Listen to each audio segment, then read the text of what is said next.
पृथ्वी पर जब जब बढ़ता है आतंक और अत्याचार, तब तब धरती पर लेते हैं हरि अवतार।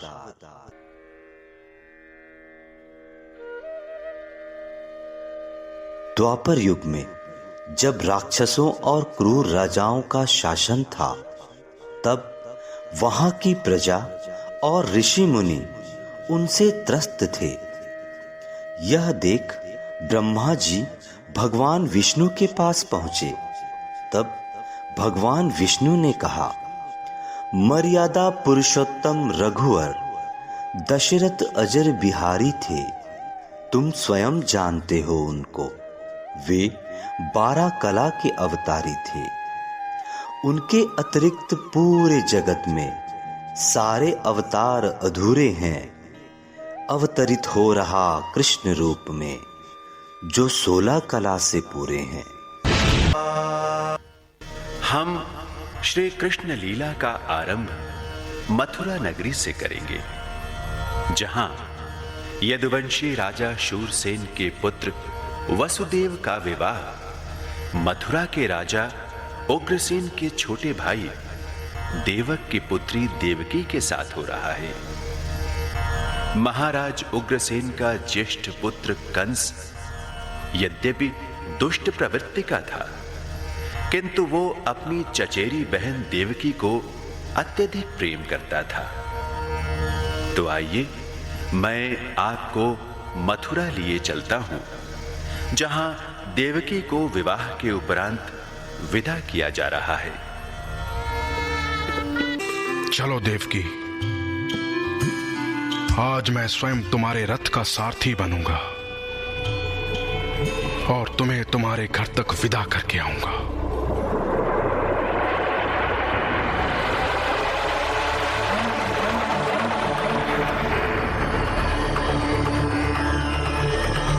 मूर्ख कंस, जिसे तू इतनी प्रसन्नता से रथ में बिठाकर विदा करने जा रहा है, उसी देवकी के 8वें गर्भ की संतान तुझे मार डालेगी।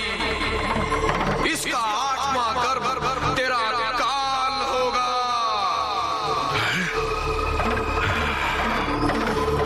मेरा काल?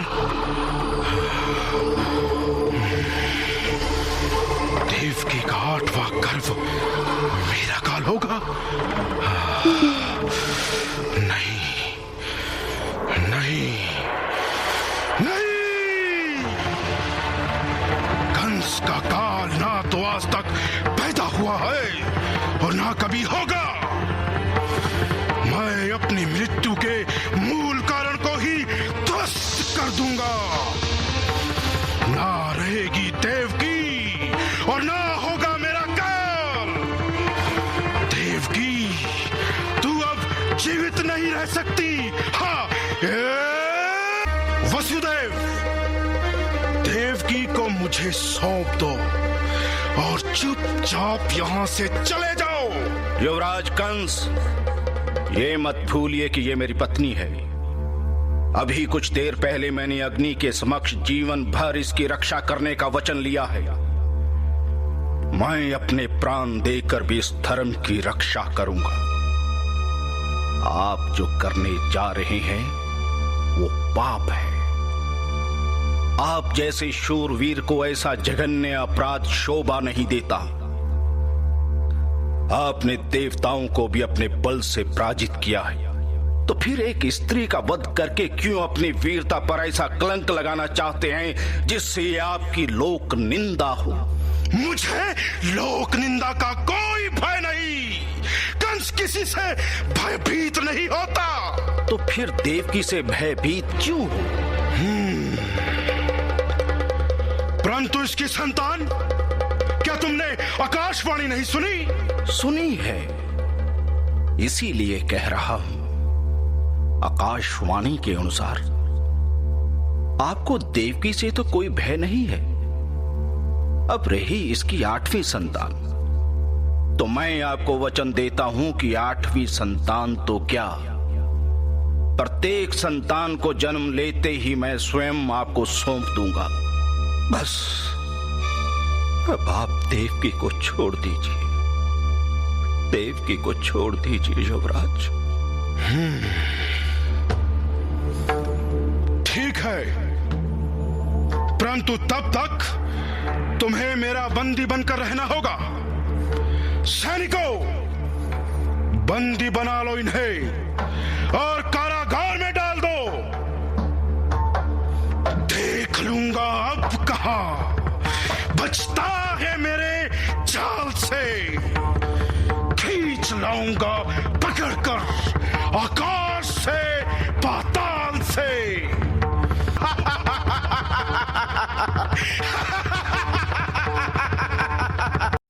आगे की श्रृंखला कृष्ण जन्म से शुरू होती है। आइए चलते हैं मथुरा के उस कारागृह की ओर।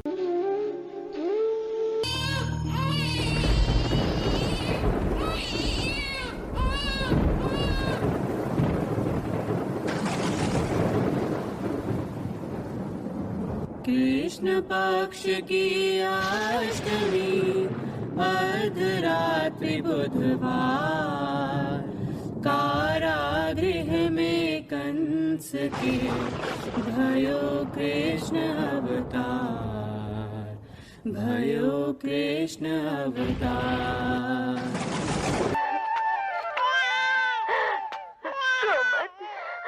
रो मत मेरे लल्ला, रो मत, चुप हो जा, चुप हो जा, नहीं तो तेरा मामा कंस आ जाएगा। रो मत, ना ना बेटे, इसे रोको मत, इसे रोने तो देवकी। मेरे बेटे, कंस को यह समाचार मिलने दो कि हमारे 8वें पुत्र ने जन्म ले लिया है। पल भर के लिए, इस पल भर के अतिथि को मेरे गोद में रहने दीजिए आर्यपुत्र। मैं इसे जी भर के देख तो लूं। देवकी, ये पल भर का अतिथि नहीं, ये हमारा 8वां पुत्र है। यही उस कंस का नाश करेगा। समय नष्ट न कीजिए आर्यपुत्र, वो निरते राजभवन से चल पड़ा होगा। उसके आने तक मैं इसे जी भर के देख तो लूं। डरो मत देवकी, डरो मत। वसुदेव, यह बालक मानव जाति का उज्जवल भविष्य है। इसे यमुना पार ले जाओ और गोकुल में अपने मित्र नंदराय के यहाँ छोड़ आओ। परंतु आप जाएंगे कैसे? आपकी तो बेड़ियां पड़ी हुई हैं।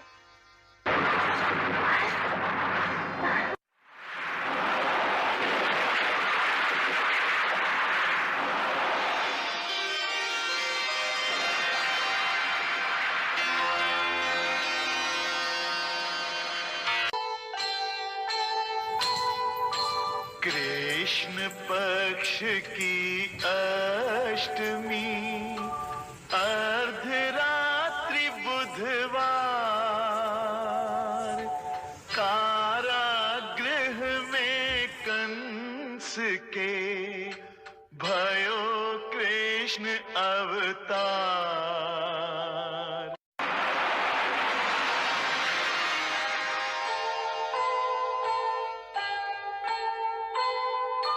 चली कुमारी नंदिनी, आए नंद कुमार। त्याग बिना संभव नहीं, जीव जगत उद्धार, जीव जगत उद्धार।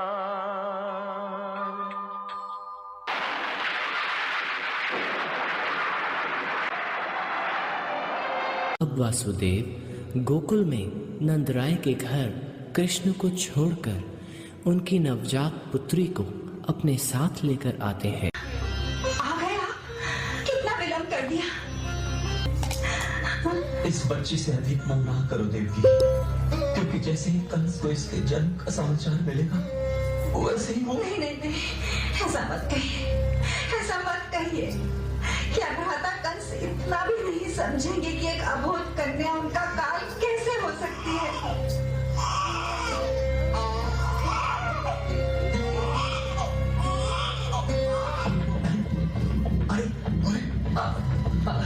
देवकी ने 8वीं संतान को जन्म दे दिया। हाँ पता है, परंतु इस बार पुत्र नहीं पुत्री का जन्म हुआ है। अच्छा, क्या कन्या जन्मी है? जी महाराज। आश्चर्य। तो क्या ये कन्या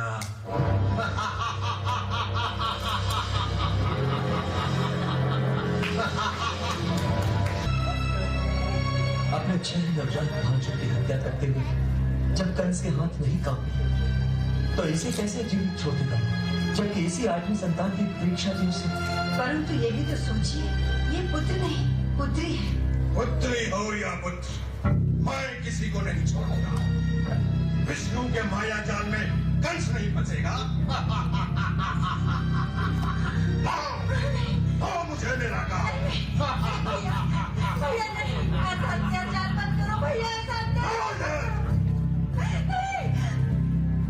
आज मैं तुम्हारे विष्णु को बताता हूँ कि काल कलवित कैसे किया जाता है। ये घोर पाप करके अपने आप को और अपने वंश को कलंकित मत करो। देखो वसुदेव, अपने काल का सर्वनाश कैसे करता हूँ।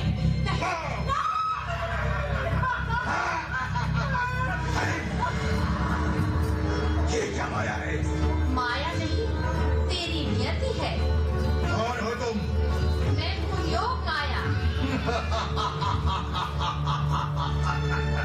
तो तुम हो मेरा काल। तुम्हें भेजा है विष्णु ने एक महिला को मुझे मारने के लिए। उसे स्वयं मेरे सम्मुख आने से भय लगता है। सावधान कंस, विष्णु की शक्तियों पर शंका मत करो। श्री नारायण विष्णु की लीलाओं का परिहास करने वाले अधर्मी कंस, तेरा काल तो तेरे ही राज्य में जन्म ले चुका है। क्या? मेरा काल जन्म ले चुका है?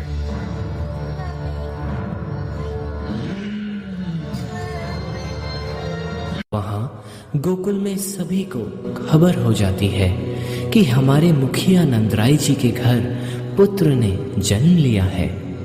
इस जन्मोत्सव के अवसर को गोकुल निवासी हर्षोल्लास के साथ मना रहे हैं।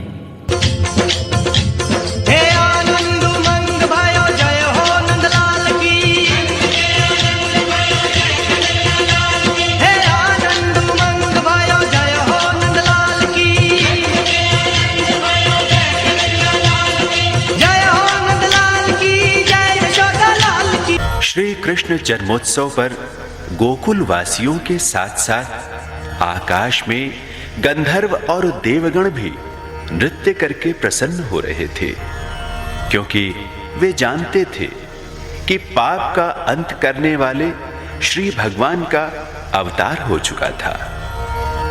इधर मथुरा में कंस की चिंता बढ़ती जा रही थी। वह भयभीत हो चुका था।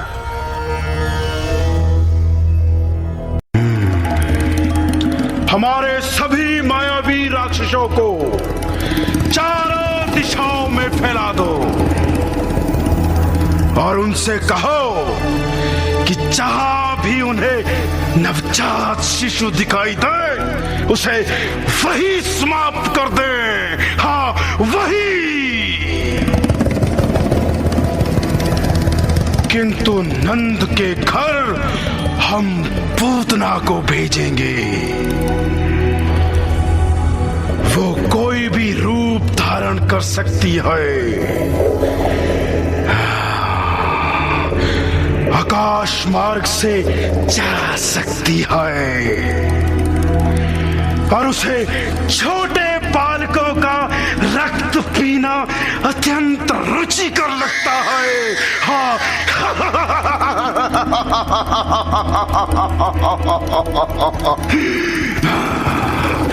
जाओ, पूतना से कहो वो शीघ्र ही नंद गांव जाकर नंद राय के बालक को मारकर हमारे सम्मुख उपस्थित हो।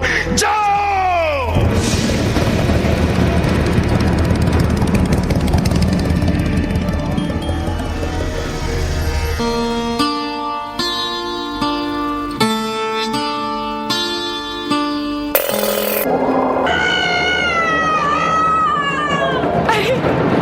ये क्या?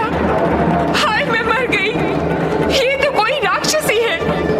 अरे कोई मेरे कान्हा को बचाओ। हे ईश्वर, मेरे लल्ला की रक्षा करो। मेरे लल्ला की रक्षा।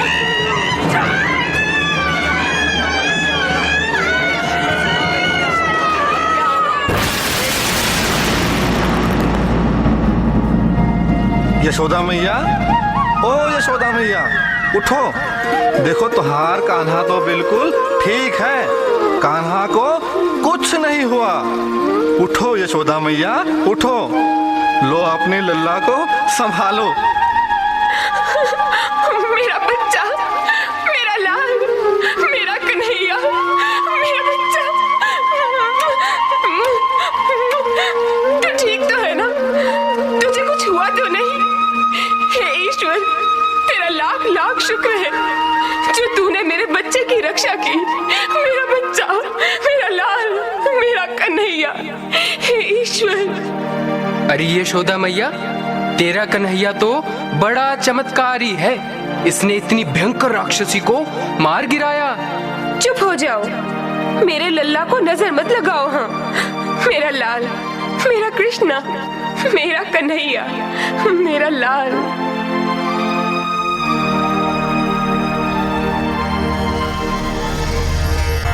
पूतना को मारकर श्री कृष्ण ने उसका उद्धार कर दिया। पूतना वध का समाचार सुनकर कंस बुरी तरह से तिलमिला उठा और उसने एक से बढ़कर एक भयंकर राक्षसों को श्री कृष्ण का वध करने गोकुल भेजा। परंतु बालक कन्हैया ने खेल ही खेल में इन सभी दैत्यों का अंत कर दिया और इस प्रकार तृणावृत, शक्टासुर, वत्सासुर, बकासुर, अधासुर, धेनुकासुर तथा प्रलंबासुर आदि राक्षसों के भार से धरती माता को मुक्त किया। बालक कृष्ण ने जहां एक ओर कई आपदाओं से गोकुल वासियों की रक्षा की, वहीं दूसरी ओर अपनी नटखट बाल लीलाओं द्वारा उन्हें परम आनंद दिया। वे अपने मित्रों के साथ गोपियों के घरों से माखन चुराते और गोपियां उनकी शिकायत करने के बहाने उन्हें देखने यशोदा जी के घर जाया करती।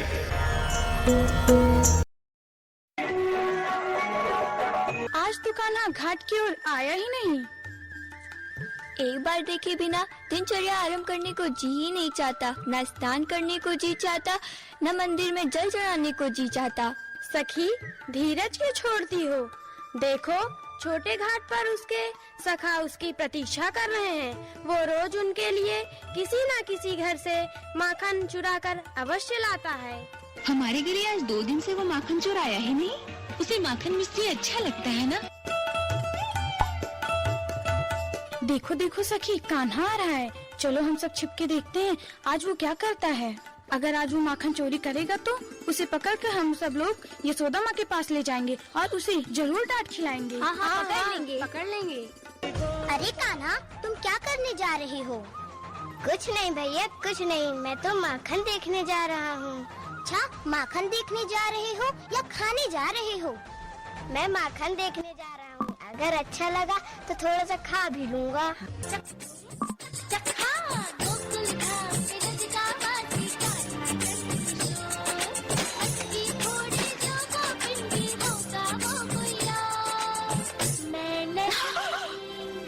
मैं नहीं माखन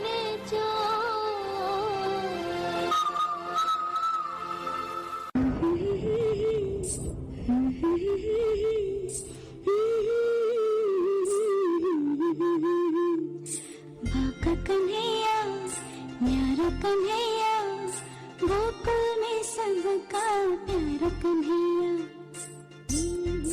अरे क्या हुआ मेरे लल्ला को? क्या हुआ? रोने दीजिए नंदरानी, रोने दीजिए। अगर आप उसकी रोने का कारण सुनेंगी आप स्वयं भी हंसने लगेंगी। बस चुप करो, मेरा लल्ला कब से रोए जा रहा है और तुम लोग को तनिक भी दया नहीं आ रही है। नंदरानी जी, तुम्हारा लल्ला नाटक कर रहा है, नाटक। पता है, चोरी चोरी आपका लल्ला माखन खा रहा था। जब हमने इसे पकड़ लिया तो ये रोने लगा। मेरी माखन जो।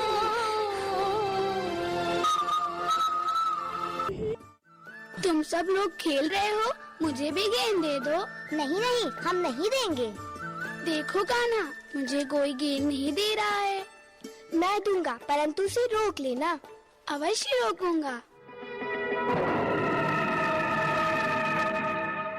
मैंने कहा था ना कान्हा, मनसुखा को गेंद मत दो, वो रोक नहीं पाएगा। लेकिन तुमने मेरी सुनी ही नहीं।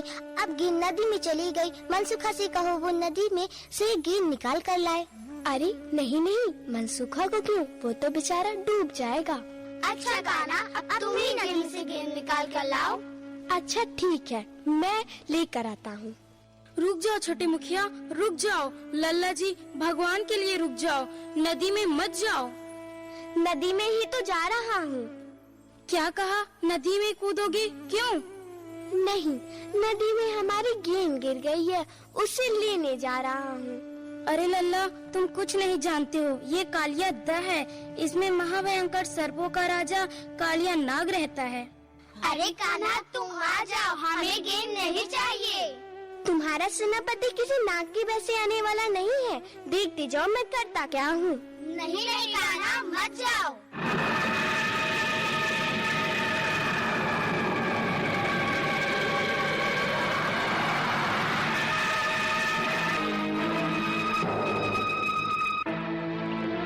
अरे मूर्ख बालक, तू यहाँ कैसे आ गया? हमारी गेंद गिर गई है, उसे लेने आया हूँ। गेंद? कैसी गेंद? छोटी सी गेंद है। छोटी सी गेंद क्या? यहाँ हाथी भी गिर जाए तो नागराज के विष से भस्म हो जाता है। जाने तू कैसे बच गया। जा, वापस चला जा। खाली हाथ जाऊंगा तो मेरे मित्र मुझ पर क्रोध करेंगे। यहाँ तक आया हूँ तो नागराज से मिले बिना कैसे चला जाऊँ? तुम कौन हो? मैं कृष्ण हूँ। कौन कृष्ण? वह कृष्ण जो काल का भी काल है, जो तुझ जैसे दुष्टों का विनाश करने के लिए धरती पर अवतीर्ण हुआ है। हट जाओ रानी, मृत्यु इसके सामने खड़ी है, अब इसको कोई नहीं बचा सकता।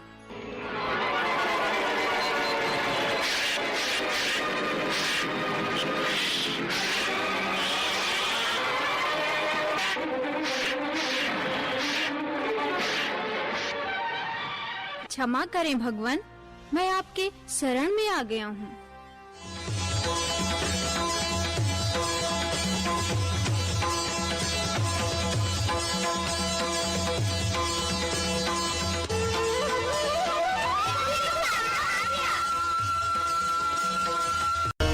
श्री कृष्ण अपने आसपास के पर्यावरण के प्रति अति सजग थे। केवल राक्षसों को मारना ही उनके अवतार का उद्देश्य नहीं था। उन्हें संपूर्ण प्रकृति को शुद्ध करना था, जिसमें समस्त चर अचर प्राणी चैन की सांस ले सके। केवल इतना ही नहीं, उन्हें साधारण लोगों को भी प्रकृति व पर्यावरण के प्रति सजग बनाना था। तो आइए, मैं आपको गोकुल लिए चलता हूं, जहां धूमधाम से इंद्र यज्ञ की तैयारियां हो रही हैं। अरे बुधिया, जा देख मिष्ठान तैयार हुए या नहीं, और हाँ, यदि तैयार हैं तो जल्दी यहाँ लाओ। यशोदा, तुम कहाँ रह गई थी? कान्हा को नए वस्त्र पहनाकर तैयार किया या नहीं? जी बिल्कुल कर दिया है। वो अपने मित्रों के साथ कहीं खेल रहा होगा। वो देखो, सामने से आ रहे हैं आपके कन्हैया। बाबा, आज क्या है? आप किस उत्सव की तैयारी कर रहे हैं? बेटा, आज हम इंद्र यज्ञ की तैयारी कर रहे हैं। इंद्र यज्ञ? लेकिन हम इंद्र की पूजा व यज्ञ क्यों करते हैं बाबा? देखो लल्ला, मुख्य रूप से इसके दो कारण हैं। एक तो ये हमारी परंपरा है, इसीलिए हर वर्ष हम ये यज्ञ कराते हैं। दूसरा ये कि इंद्र वर्षा के देवता हैं, वो मेघों के भी स्वामी हैं। मेघ जल बरसाते हैं और उसी जल से हमारी भूमि पर अनाज, फल तथा फूलों की उत्पत्ति होती है। इस प्रकार हमारा जीवन निर्वाह होता है लल्ला।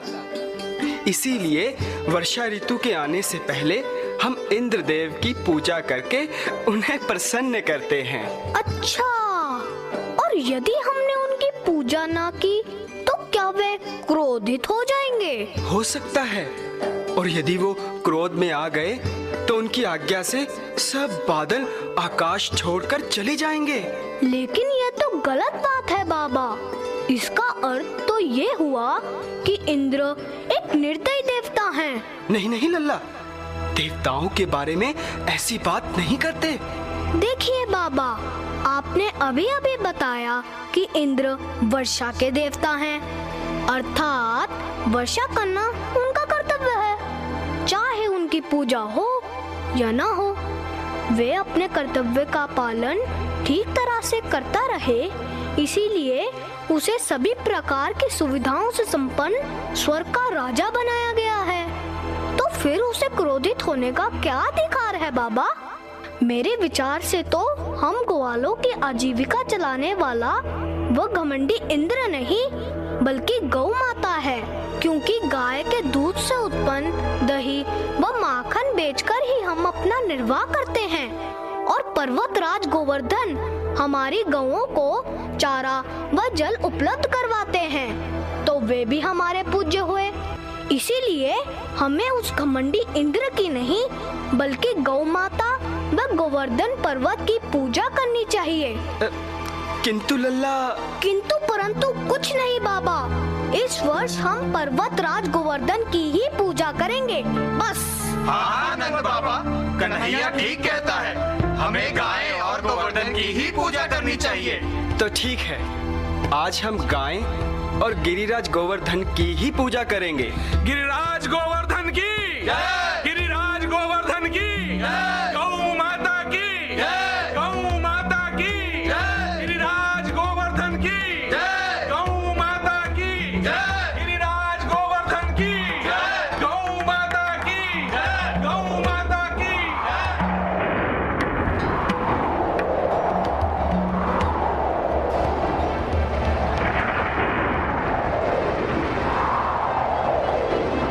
भगवान, लगता है इंद्रदेव क्रोधित हो गए हैं और अब वे भयंकर वर्षा से सारे गोकुल को तहस नहस कर देंगे। हे भगवान, रक्षा करो भगवान, रक्षा करो। अरे भाई, हमने बहुत बड़ी भूल की, जो कि कन्हैया की बातों में आ गए, और अब तो हमें इस भूल की सजा भुगतनी ही पड़ेगी। अरे नंद बाबा, अब आप ही बताइए कि हम कहाँ जाएं और अब क्या करें? शांत हो जाइए, शांत हो जाइए, घबराइए मत। जिन गोवर्धन देवता की हमने अभी पूजा की है, वे ही इस संकट से हमारी रक्षा करेंगे। आइए मेरे साथ, आइए। हे गोवर्धन देवता, आपसे निवेदन है कि इंद्र के कोप से गोकुल वासियों की रक्षा करने में हमारी सहायता करें।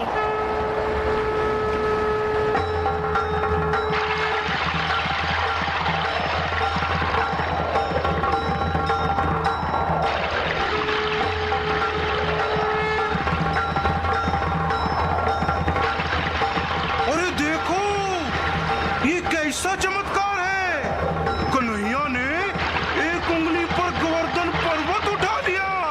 हे ईश्वर, ये मैं क्या देख रहा हूँ? लल्ला, आओ सब लोग, निर्भय होकर पर्वत के नीचे आ जाओ। आओ, आओ सब लोग।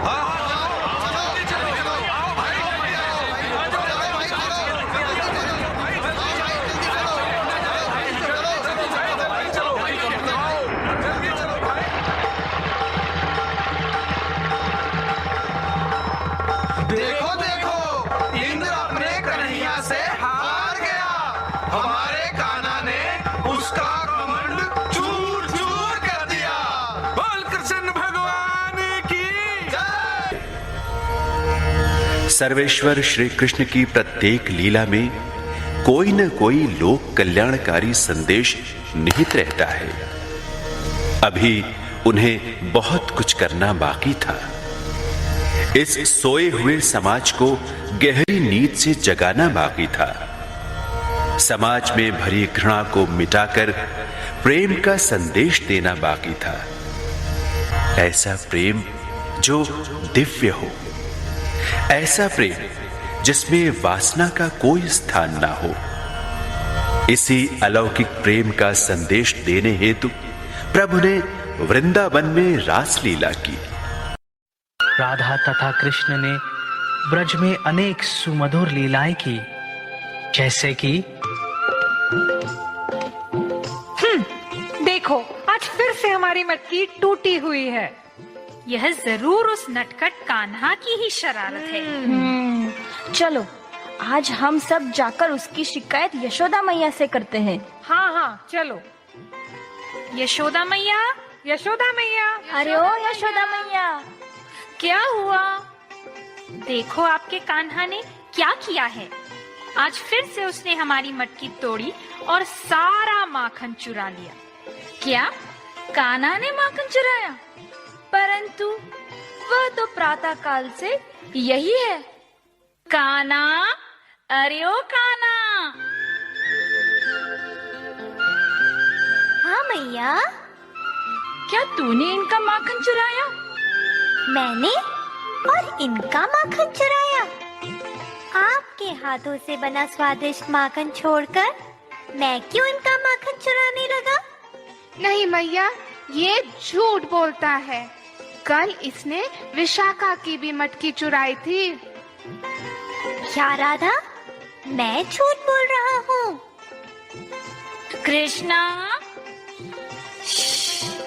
तुम सब तो हमेशा ही मेरे कान्हा की शिकायत करती रहती हो।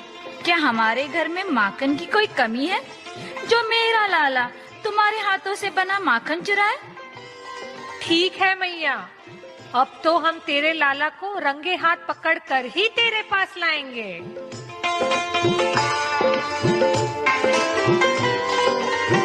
इसके पश्चात राधा रानी और सारी गोपियों ने माखन चोर कृष्ण को रंगे हाथों पकड़ने हेतु एक विशेष योजना बनाई।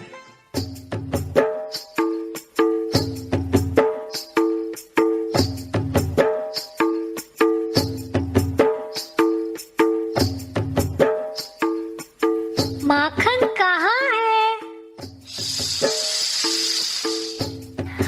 माखन कहाँ है?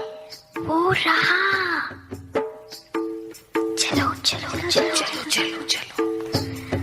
पर हम सब ऐसे क्यों बात कर रहे हैं? ताकि गोपियां हमें पकड़ के न मारे। अब चलो, नहीं रुको, आज मुझे कुछ गड़बड़ लग रही है। क्या हुआ मधुमंगल? यह मटका आज इतना नीचे क्यों है? घंटियां? अच्छा, लगता है आज गोपियों ने हमारे आने की अच्छी तैयारी की है। मतलब जैसे ही हम माखन चुराने जाएंगे, ये सारी घंटियां बजने लगेगी। चिंता मत करो घंटियों के देवता।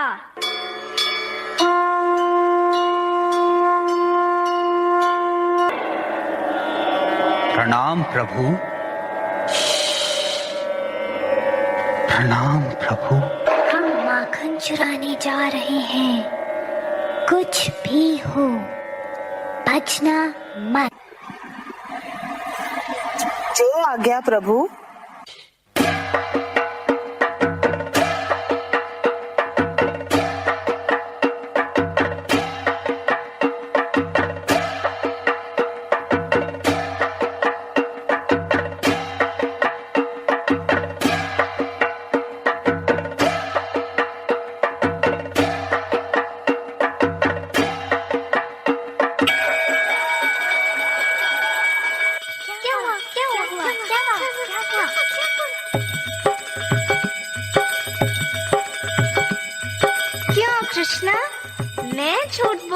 थी।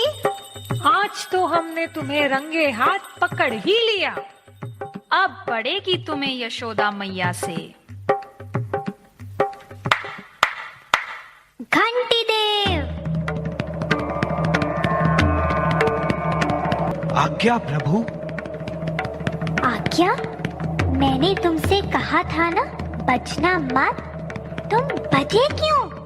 परंतु प्रभु, शास्त्रों में आप ही ने तो कहा है कि जब भी आपको भोग लगे मेरा बजना आवश्यक है। यशोदा मैया की डांट सुनकर कृष्ण, बलराम तथा सारे गोप अत्यंत निराश थे। उन्होंने निश्चय किया कि वह गोपियों से इस अपमान का बदला जरूर लेंगे।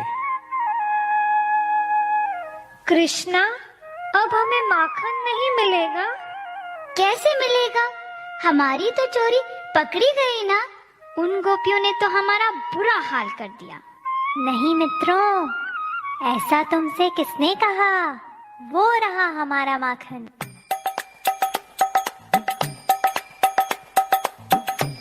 रुको, तुम यहाँ से आगे नहीं जा सकते। वो क्यों भला? हम यहाँ के राजा के प्रतिनिधि हैं। हमारे राजा को यह खबर मिली है कि कई लोग बिना कर चुकाए हमारे गांव में स्वयं के गांव का सामान बेच रहे हैं। तो यदि तुम्हें यहाँ से प्रवेश करना है तो तुम्हें यहाँ का कर चुकाना ही पड़ेगा। परंतु हमारे पास तो तुम्हें देने के लिए कुछ भी नहीं है। कुछ भी नहीं तो तुम्हें यहाँ प्रवेश भी नहीं मिलेगा। परंतु अगर हमें यहाँ प्रवेश नहीं मिलेगा तो हमारे माखन का क्या होगा? माखन? अच्छा, अभी तो तुमने कहा कि तुम्हारे पास कुछ नहीं है, तो ये माखन कहाँ से आया? माखन? नहीं नहीं, हम तुम्हें माखन नहीं दे सकते। नहीं दे सकते तो हम तुम्हें प्रवेश भी नहीं दे सकते।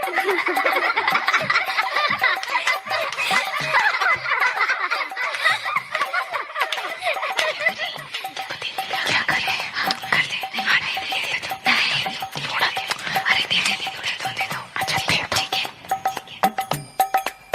ठीक है, ले लो।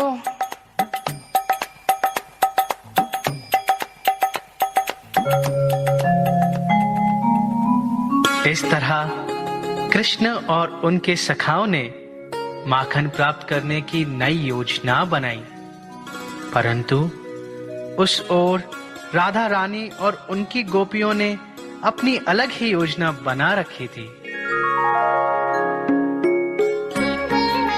वाह कृष्णा, अब तो हमारे रोज के माखन का प्रबंध हो गया।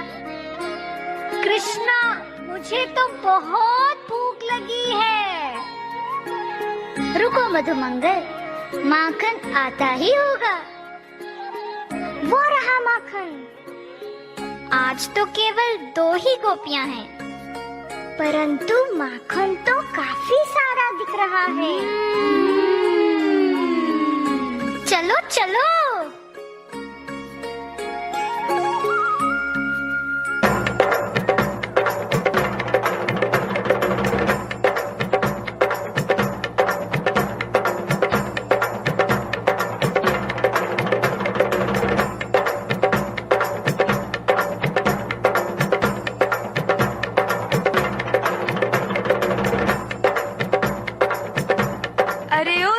प्रतिनिधि, अब सुनो, कर हमें नहीं तुम्हें ही चुकाना पड़ेगा।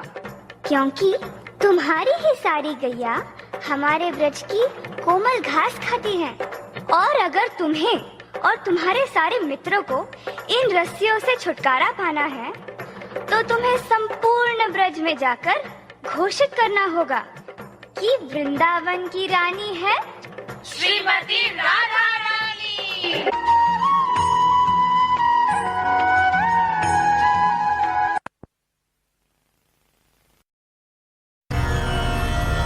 इधर गोकुल वृंदावन में कृष्ण अपनी अद्भुत लीलाओं द्वारा गोकुल वासियों को आनंदित कर रहे थे, तो उधर मथुरा में दुष्ट कंस व उसके कपटी मंत्री कृष्ण के विरुद्ध षड्यंत्र रच रहे थे। गोवर्धन लीला की घटना को सुनकर कंस भौंचक्का रह गया। अंततः उसने कृष्ण को मथुरा में बुलाकर उनकी हत्या की योजना बना डाली, किंतु कंस यह नहीं जानता था कि वह स्वयं अपने काल को न्योता दे रहा है।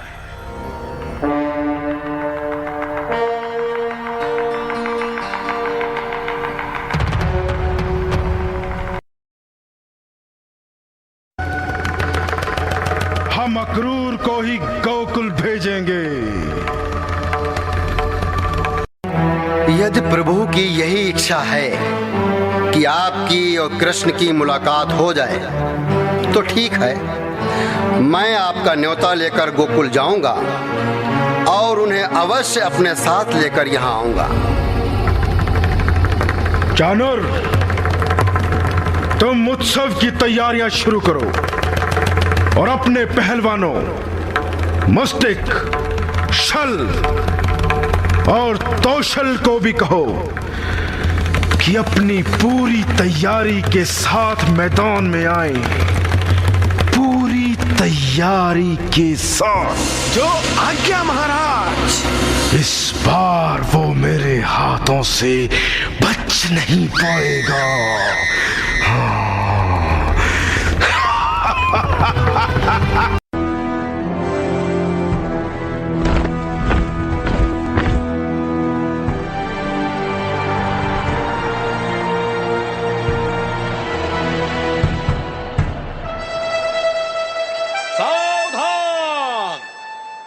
हम सबके प्रिय, हमारे पालक, हमारे अन्नदाता, मथुराधिपति, महाराजाधिराज, महाबली कंस महाराज क्रीड़ांगन में पधार रहे हैं।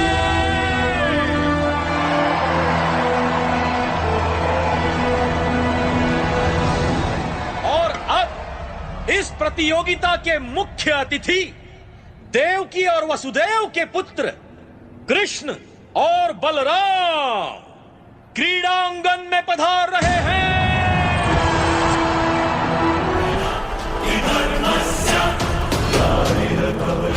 आओ कृष्ण आओ, देखो इस स्थान को, ये कोई साधारण अखाड़ा नहीं, ये युद्ध भूमि है। ये युद्ध